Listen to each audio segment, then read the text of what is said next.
Bet Haverim remplit, à mon avis, est une association qui remplit un besoin dans le judaïsme français et qui comble un vide parce que elle est là pour recevoir des juifs homosexuels ou leurs compagnons, leurs compagnes, mais ce besoin, moi je l'ai observé sur le terrain. C'est-à-dire qu'en rabbin, j'ai eu à plusieurs reprises à parler avec des homosexuels qui venaient m'expliquer leurs problématiques, dont chacune est différente bien évidemment, mais il y a quand même quelque chose qui revient assez souvent, c'est la difficulté en tant que juif d'être homosexuel, de mêler les deux, de le faire accepter par la famille, de le faire accepter par sa communauté si on en fréquente une, etc. Donc il y a une espèce de tension intrinsèque, à mon avis, tension qu'on doit arriver à régler, mais c'est déjà un autre sujet. Et c'est là que, me semble-t-il, Bet Haverim répond véritablement. Parce que c'est pas la même chose de parler avec un rabbin, et c'est important, je pense que pour certaines personnes c'est même primordial, d'avoir un interlocuteur qui soit, disons, dans la partie de l'étude juive et qui soit un référent rabbinique, mais c'est pas la même chose entre cela et aller discuter avec des gens qui ont traversé les mêmes expériences, qui se sont confrontés aux mêmes problèmes et qui peuvent apporter leur éclairage et leur soutien. Et donc là, je pense que Bet Haverim fait un travail essentiel, que si ça n'existait pas, il faudrait l'inventer, mais ça existe, donc il faut le continuer. Le fait que Bet Haverim, parce que c'est un des problèmes que moi j'ai constaté, c'est que c'est une association très marginalisée dans le monde juif. C'est-à-dire qu'elle n'a pas véritablement pignon sur rue, elle n'est toujours pas membre du CRIF, ce qui à mon avis me semble anormal. Elle le sera un jour, je pense, mais on sent qu'il y a des réticences. La plupart des gens ne la connaissent pas, si on n'est pas confronté directement au problème. Or, le fait que Bet Haverim soit allé à plusieurs reprises se mêler à Limoud, qui est un grand moment d'études juives, que les gens ne connaissent pas forcément, mais qui est ouvert sur toutes les tendances du judaïsme, et on parle de tout ce qui peut intéresser dans le judaïsme de façon la plus éclectique qui soit, et la plus ouverte qui soit. Eh bien, la présence de Bet Haverim qui s'est faite à plusieurs reprises pour parler de l'homosexualité et du judaïsme, eh bien, à mon avis, très positif, parce que ça casse la glace, ça permet de briser le tabou. Et moi, je crois que quand on a un tabou dans une société, le plus simple, c'est d'en parler. Et quand on commence à parler des choses, le problème se dégonfle, on se rend compte que finalement, il y a cette question-là, parmi d'autres questions, et qu'il n'y a pas à en faire justement plus que ce que ça mérite. Et là-dessus, je crois que Bet Haverim a tout intérêt à être présent sur le maximum de forums publics et à dire ce qu'elle a à dire, à donner son message et à se faire connaître. Je pense que c'est essentiel. Vous évoquez un tournant dans les rapports entre le consistoire et l'État français, et vous écrivez que le grand rabbin de France brise un consensus de 2 siècles. Dans le contexte de l'histoire du judaïsme français, c'est-à-dire que le judaïsme français a toujours gardé une neutralité vis-à-vis de l'État français, de la politique, et les rabbins en particulier, mais c'est lié de toute façon à la tradition juive en général, les juifs étant une minorité, et ils ont toujours eu un principe dans leur histoire d'être neutres, autant que faire se peut, sur les grands débats d'une société, même si ces débats les regardent accessoirement, mais ne pas prendre position au nom du judaïsme. Et il me semble, sauf erreur de ma part, que pour la première fois, le judaïsme français a été rangé, je ne dis pas se range, parce qu'en fait on va voir qu'il est pluriel, mais a été rangé par une voix officielle du côté des opposants par rapport à une loi qui n'est pas d'essence religieuse. Alors il faut là bien comprendre, faire la nuance si vous voulez, entre quelque chose qui toucherait à au bon fonctionnement du judaïsme et qui éventuellement remettrait en cause sa possibilité d'exister en France. Ça, ce serait une loi qui interdirait par exemple la circoncision, une question d'abattage rituel dont on a beaucoup débattu l'an dernier. Enfin, vous voyez, une telle loi mettrait éventuellement en cause la possibilité pour la communauté juive de France d'exister dans son plein droit. Alors que dans la question du mariage ouvert aux homosexuels, ou mariage pour tous, eh bien, le judaïsme n'est pas touché du tout, comme les autres religions. C'est-à-dire que ce n'est pas une affaire religieuse, c'est une affaire de société. Et si les religions prennent position dans ce débat, c'est au nom de leur morale religieuse et de leurs critères religieux, et elles s'immiscent dans un débat qui ne parle pas au nom de la morale religieuse. Et c'est là où, à mon avis, les religions en question font fausse route. Et de la part du judaïsme en particulier, encore plus, parce que si on prend l'histoire de la religion catholique en France, qui considère la France comme la fille aînée de l'Église, et donc comme une espèce de presque chasse gardée, de terrain privilégié pour des luttes politiques, ce qui a été le cas de l'histoire de l'Église depuis la Révolution française jusqu'à aujourd'hui. L'Église l'a toujours fait, tout en gardant une certaine neutralité vis-à-vis de la politique. Il y a un discours paradoxal. Du côté du judaïsme, ce n'est pas du tout le cas. Et je pense qu'il y a un dérapage dans ce débat sur le mariage. Et il y a un dérapage d'autant plus fort que la voix juive est presque devenue la voix d'autorité. C'est assez curieux. C'est celle qu'on cite constamment. Et à mon avis, on fait fausse route. Justement, à ce propos, il y a un exemple intéressant avec le divorce. Le divorce a toute une histoire en France, il faut bien le comprendre. Il apparaît avec la Révolution française, il est supprimé, puis rétabli. Et l'Église catholique est contre le divorce parce que le divorce n'existe pas, a priori, dans le catholicisme, mais il existe dans le judaïsme. Ça fait partie de la vie juive. On n'est pas obligé de divorcer, bien évidemment, mais cette option est possible. Donc, le judaïsme n'a jamais été opposé à la question du divorce, mais par exemple, les juifs ne l'ont pas réclamé, alors qu'ils auraient pu le réclamer. À une époque où le divorce était devenu quasiment impossible en France, les juifs n'ont pas réclamé le divorce, alors que la religion juive rend possible le divorce. La loi sur le divorce en France a été votée à la fin du XIXe siècle grâce à un député juif, à l'Assemblée nationale, où il ne l'a pas fait au nom du judaïsme. C'était un juif laïque. Alors aussi, il faut peut-être dire, j'en profite pour dire deux mots, pour bien expliquer aux gens qui souvent mélangent les choses. C'est que le judaïsme, c'est une identité et une religion, c'est deux choses. Et on peut très bien assumer parfaitement son identité juive et la culture juive, qui est multiple, et sans être pour autant un juif pratiquant. Donc quand on parle de juif, ça ne veut pas forcément dire quelqu'un qui agit au nom de la religion juive. En l'occurrence, le divorce en France a été voté grâce à cette loi, grâce à ce député qui n'était d'ailleurs contre le mariage, donc il avait aussi une position qui n'était pas du tout religieuse, c'était un libre penseur. Bon, enfin, en tout cas, le divorce a été voté en France aux grandes dames de l'Église catholique, qui était absolument contre cette loi sur le divorce. Bon, depuis, la loi sur le divorce a eu énormément de changements, parce que le divorce d'aujourd'hui n'a rien à voir, plus grand chose à voir avec le divorce de départ. On divorce par consentement mutuel aujourd'hui, dans la plupart des cas, et le mariage non plus, d'ailleurs, c'est peut-être l'occasion de le dire.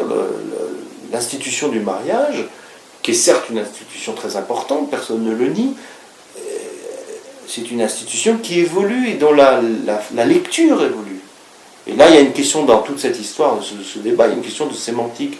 Et qu'est-ce que veut dire le mot mariage? Alors, chacun peut y aller de sa définition et sortir des dictionnaires et des auteurs, etc. Mais finalement, c'est un mot qui veut dire beaucoup de choses et qui veut dire des choses différentes selon la bouche de qui l'emploie. Et je pense que souvent, dans ces débats, il y a une ambiguïté de ce point de vue-là et qu'il faudrait peut-être revenir à un minimum commun à tous.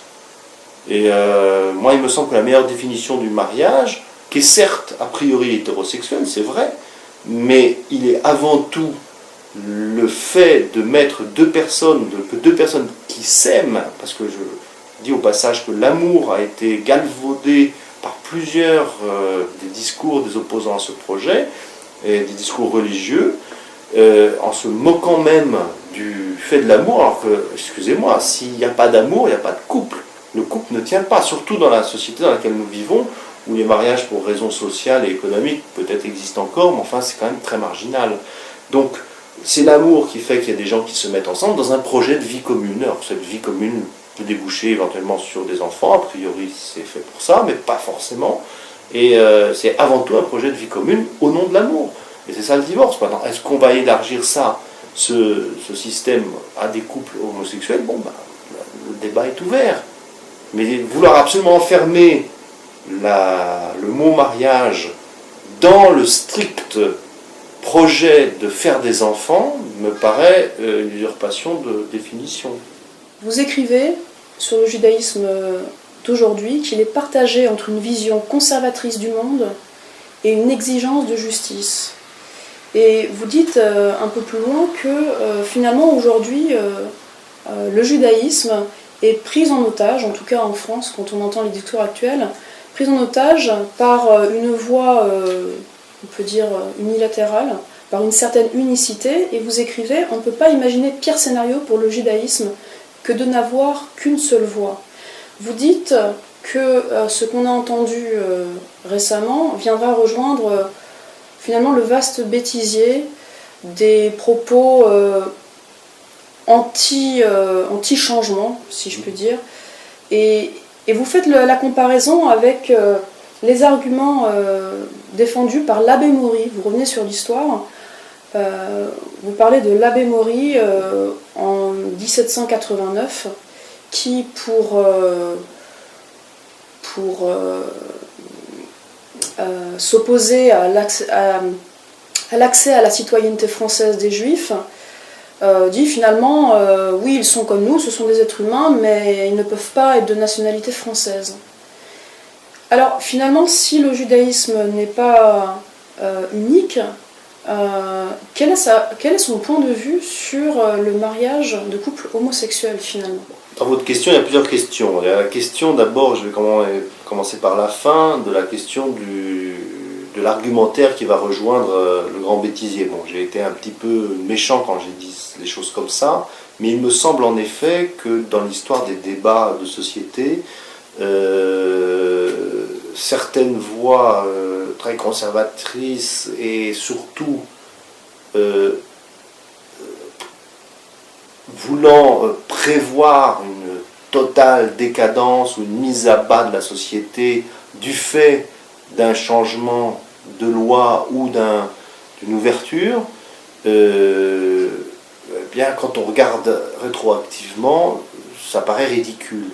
Et ça a été dit au moment de la loi sur le divorce, ça a été dit au moment des débats sur la peine de mort. Par exemple, tout le monde a prédit qu'il y aurait inflation de criminalité, alors que ça ne change strictement rien.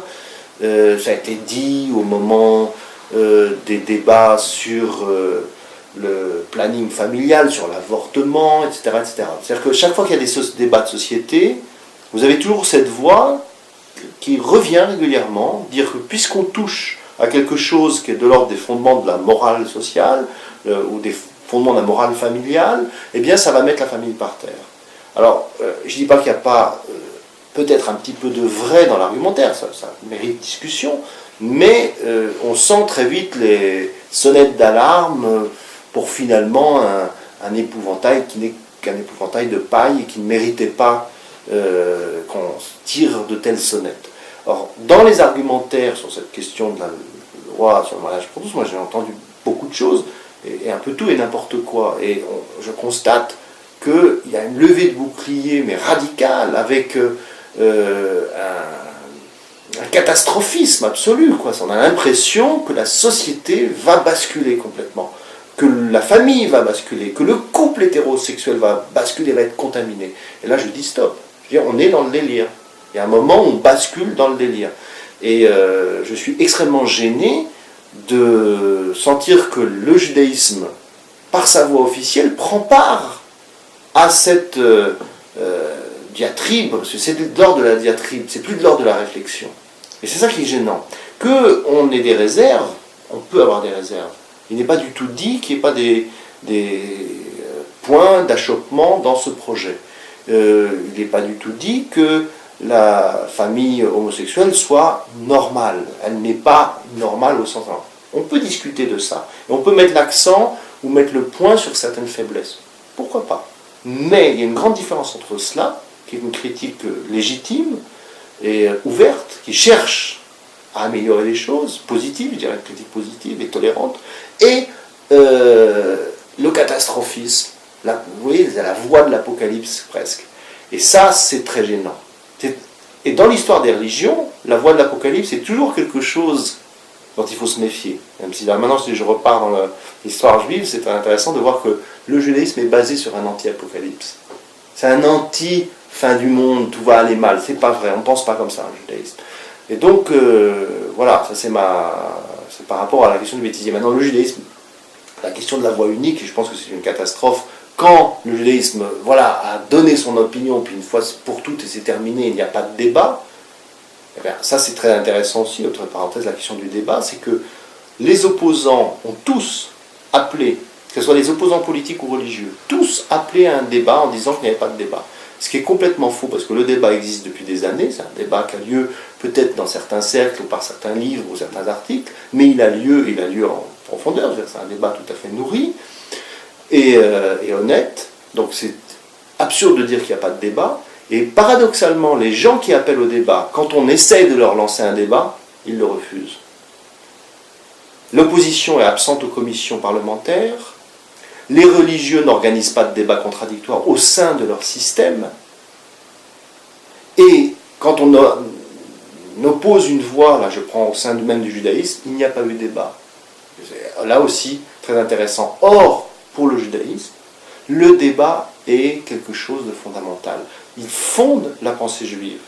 Et le débat contradictoire, le fait que les rabbins ne soient pas d'accord entre eux, c'est le fondement même de la pensée juive. Ça veut dire qu'il faut s'écouter, ça veut dire qu'il faut entendre l'argument de l'autre, et avoir des choses à dire, et aiguiser, grâce au débat, son opinion, si tant est qu'on en ait une, et surtout arriver à la nuancer. Or, sur cette question du mariage il n'y a pas de nuance. Effectivement, vous rappelez comme beaucoup que l'essence même du judaïsme, c'est de se poser sans cesse des questions et de remettre donc en cause sans arrêt les certitudes d'hier. Et pourtant, pour en revenir à l'homosexualité, juste le sujet de l'homosexualité, et ne parlons plus de l'union entre deux personnes de même sexe, il semblerait que la source que l'on cite très souvent ait fait l'objet de débats, mais fait aussi l'objet et la question même de l'homosexualité d'un certain silence. Le judaïsme est un tournant. Et il faut remettre les choses dans une perspective. La religion juive, depuis à peu près 150 ans, vit des changements extrêmement importants. Et je ne vais pas en faire toute la liste parce que ce serait beaucoup trop long, mais un de ces changements très profonds, enfin la marque de ce changement très profond, c'est l'entrée de plein pied dans la modernité, et du coup, une obligation de repenser ce qui était à ses fondements. Et cette modernité amène le surgissement de questions qui sont des questions fondamentales. Il y a la question du politique avec l'État d'Israël, le rapport entre la religion et le politique, question énorme. Mais il y a aussi la question, vous avez fait allusion, du féminisme, donc avec l'émancipation qui a toute son histoire également, hein, c'est pas quelque chose qui se fait en un jour, c'est au moins une centaine d'années, même plus, d'histoire. Et donc il y a un bouleversement pour le judaïsme qui est a priori une société patriarcale, et aujourd'hui, de plus en plus de communautés juives, et je parle de communautés religieuses, ont adopté plus ou moins à différentes doses une forme d'émancipation, des formes d'égalitarisme. Je ne vais pas rentrer dans les détails, mais il y a de grands débats au sein du judaïsme sur ces questions. Et le judaïsme est extrêmement avancé là-dessus, en tout cas certains courants du judaïsme, et a surgi depuis à peu près maintenant une vingtaine d'années, à peu près, 20-25 ans, la question de l'homosexualité qu'on ne posait pas avant. Donc c'est une question nouvelle, ce n'est pas une question ancienne. Ce qui est ancien, c'est que la source dans le Lévitique, au chapitre 18, interdit, condamne assez vivement le fait que deux hommes coucheraient ensemble. Maintenant, ce que je voulais dire, c'est que c'est pas parce qu'il y a une source dans un texte fondateur qui condamne que la condamnation s'étend de façon absolue à un phénomène et qu'elle est surtout indépassable. C'est-à-dire que, mais ça je ne peux pas l'expliquer brièvement dans le cadre d'une interview, il faudrait vraiment faire une étude très serrée de ces textes, avec beaucoup de discipline pour ceux qui sont dans la discipline de l'étude, mais on voit vite que les choses sont plus compliquées qu'ils n'y paraissent. Or les gens, très souvent, vous citent un texte biblique en disant « oui, c'est marqué ». Bon, ben, je peux vous répondre que dans la Bible, il y a toutes sortes de choses qui sont marquées, y compris toutes sortes de choses que ça ne viendrait pas à l'idée, même aux juifs le plus religieux, le plus pieux, de faire. Et donc, c'est pas parce que quelque chose est marqué qu'on le fait ou qu'on ne le fait pas. C'est beaucoup plus complexe, justement. Le propre du judaïsme, c'est d'avoir un discours casuistique sur un verset et de tirer les fils, en quelque sorte, du sens que peut avoir ce verset pour faire sens pour aujourd'hui. Et donc, s'appuyer de façon unilatérale sur un verset n'a, du point de vue de la pensée juive, aucun sens sérieux. Autre chose, je constate que dans les sources juives classiques, l'homosexualité est quasiment absente. Ensuite, quand on parle d'homosexualité, on ne parle pas d'homosexualité. D'abord, il n'y a pas le mot homosexualité qui est un mot moderne. Mais si on aborde le sujet, on ne l'aborde pas du tout dans la façon dont on pense ce phénomène aujourd'hui. Et en fait, il semble qu'on interdise à deux hommes de se mettre ensemble, mais deux hommes qui n'auraient rien à faire ensemble. Et la question de savoir pourquoi ils se mettraient ensemble, est-ce que c'est un acte sexuel rituel, c'est tout à fait possible, à l'époque ça se faisait dans l'Antiquité, est-ce que c'est une façon de satisfaire tout d'un coup un besoin, je ne sais lequel, mais qui n'aurait pas vraiment lieu d'être entre eux, enfin voilà, donc, mais du coup c'est pas l'homosexualité elle-même. Et ensuite on ne parle pas de l'homosexualité féminine, à part dans une source talmudique, on ne met pas sur le même pied l'homosexualité masculine et féminine dans le judaïsme, qui montre bien que l'enjeu n'est pas l'homosexualité, l'enjeu il est ailleurs, l'enjeu il a la question qui pour nous modernes a peut-être moins de sens, encore il y a aussi des choses à dire là-dessus, mais c'est à mon avis un enjeu fondamental, c'est l'enjeu de la semence, c'est l'enjeu de l'engendrement, qu'est-ce qu'un homme fait avec sa semence, et ça préoccupe énormément les sources juives classiques, comme les sources non juives aussi également, parce que la question de l'engendrement, la question de la fécondation dans la société antique, c'est une question fondamentale. Alors, pour nous aussi, elle est fondamentale, sauf qu'elle est vue de façon très différente. Vous comparez finalement les questionnements de nos ancêtres à l'Antiquité avec nos questionnements d'aujourd'hui. Et justement, pour terminer, j'aimerais en revenir aux arguments que vous énumérez dans votre écrit, finalement pour vous opposer à l'argumentaire qui condamne ce projet de loi. Vous dites que vous êtes inquiet du décalage grandissant entre les religions dans les rangs les plus conservateurs avec ce que vivent les vrais gens finalement. Et dans les raisons que vous évoquez dans votre contre-argumentaire, vous évoquez le souci de l'autre, le souci du prochain, en l'occurrence les personnes homosexuelles. Et est-ce que vous pensez que finalement c'est cette empathie, cette capacité à l'empathie qui peut nous permettre de remettre en cause les conservatismes? Le souci de l'autre, d'abord, est au cœur de la question du judaïsme. Il y a un rabbin célèbre, Hillel, fondateur du judaïsme rabbinique, qui dit à quelqu'un qui veut une définition du judaïsme, très brève, il lui dit: ce que tu ne veux pas qu'on te fasse à toi, ce qui est odieux à tes propres yeux, ne le fais pas aux autres. C'est ça le judaïsme maintenant va étudier. C'est comme ça qu'il résume le judaïsme. Un autre rabbin le résume par le fameux verset du Lévitique: tu aimeras ton prochain comme toi-même. Donc le cœur du judaïsme c'est cela, c'est le rapport à l'autre. Ça, beaucoup ont écrit là-dessus. J'enfonce une porte ouverte. Mais qu'est-ce que ça veut dire? Alors, est-ce que ça veut dire qu'au nom du souci de l'autre, on peut tout permettre? Je ne pense pas. C'est-à-dire que ce n'est pas un argument suffisant pour autoriser le mariage pour tous. On peut très bien avoir des réticences. Seulement, c'est une raison sine qua non d'écoute de la demande. C'est-à-dire que je peux très bien émettre des réserves sur ce projet, mais je dois au minimum écouter pourquoi il y a cette demande, et je dois être à l'écoute des familles homoparentales, et je dois être à l'écoute des problèmes qui se posent à ces familles.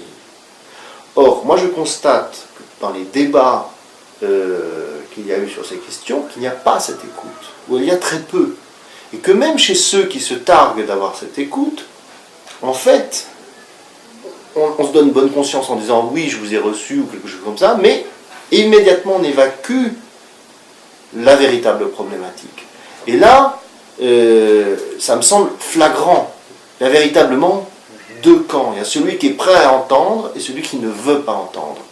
Et je pense qu'il faut absolument que la religion, de façon générale, je pense pour le judaïsme bien sûr, mais je pense que c'est vrai pour les autres religions, les religions doivent être du côté de l'écoute, de ceux qui veulent entendre.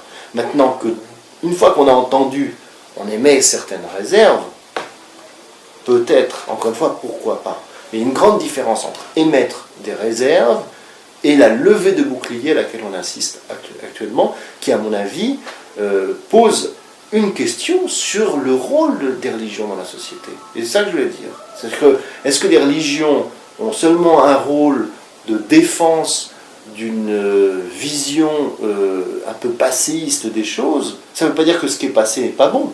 Il y a des choses dans le passé excellentes. Je ne dis pas qu'il ne faut pas être conservateur sur certaines choses, qu'il faut tout mettre au panier. Ce n'est pas du tout le discours que j'ai. Mais je dis qu'on ne peut pas seulement avoir un mode de pensée axé vers le passé. Ce n'est pas possible. Une religion, c'est aussi regarder vers l'avenir, c'est aussi la remise en cause de présupposés qu'on avait avant. Et si je me replace dans le contexte juif, contrairement à ce que les gens croient, le judaïsme il est basé là-dessus. Parce que le judaïsme rabbinique, c'est une remise en cause du judaïsme biblique. C'est une remise en cause du judaïsme du temple. Et les rabbins eux-mêmes, dans leur propre histoire, qui dure 2000 ans, ils n'ont cessé de se remettre en cause. Ils n'ont cessé de rediscuter les mêmes questions, même si évidemment, il y a des choses qui font a priori unanimité. Et c'est vrai qu'a priori, la question homosexuelle est contraire au modèle qu'on a de départ. C'est une évidence. Mais ce n'est pas parce que quelque chose vient vous bousculer, vient bousculer vos certitudes, justement la capacité d'écoute de l'autre, ce qui est odieux. Non ? Moi, je ne voudrais pas qu'on m'empêche d'élever mes enfants comme je l'entends, je ne voudrais pas qu'on m'empêche de faire famille, je ne voudrais pas qu'on m'empêche d'assumer ma parentalité. Alors, est-ce que j'ai le droit d'empêcher les autres de le faire? Alors, ces autres existent. Est-ce que j'ai le droit de dire au nom de mon modèle que un autre modèle, un modèle alternatif n'a pas lieu d'être? Moi, je pense que c'est extrêmement dangereux d'une part, et que de la part des religions, c'est sortir de leur discours. Mais alors souvent, on entend l'argument du caprice d'une infime minorité. Mais la question de la minorité ne veut rien dire. Parce que par définition, c'est toujours la minorité qui est la plus intéressante, justement. C'est toujours, si on prend la Bible, à qui on s'intéresse? On s'intéresse à l'étranger, mais c'est la minorité. À la veuve, à tout le monde, il n'y avait que des veuves. À l'orphelin, il y avait que des orphelins. On s'intéresse, c'est cette minorité-là qui m'intéresse. C'est justement, je vais vous sortir la première phrase du Talmud, on dit à quelle heure tu dois réciter le Shema Israël qui est un rite important, à l'heure où un certain Kohen impur peut manger un sacrifice. C'est-à-dire qu'on ne s'intéresse pas le Kohen, le prêtre au temple, on ne s'intéresse pas à celui qui est pur, a priori il est pur, le Kohen normal, on s'intéresse à celui qui n'est pas pur, on s'intéresse toujours à la minorité. Si une religion n'est pas capable de s'intéresser à la marge et à la minorité, elle n'a pas de sens. Et dans le cadre du judaïsme, si le judaïsme n'est pas capable de s'intéresser à une minorité, alors il ne s'intéresse même plus à lui-même. Donc il y a un problème.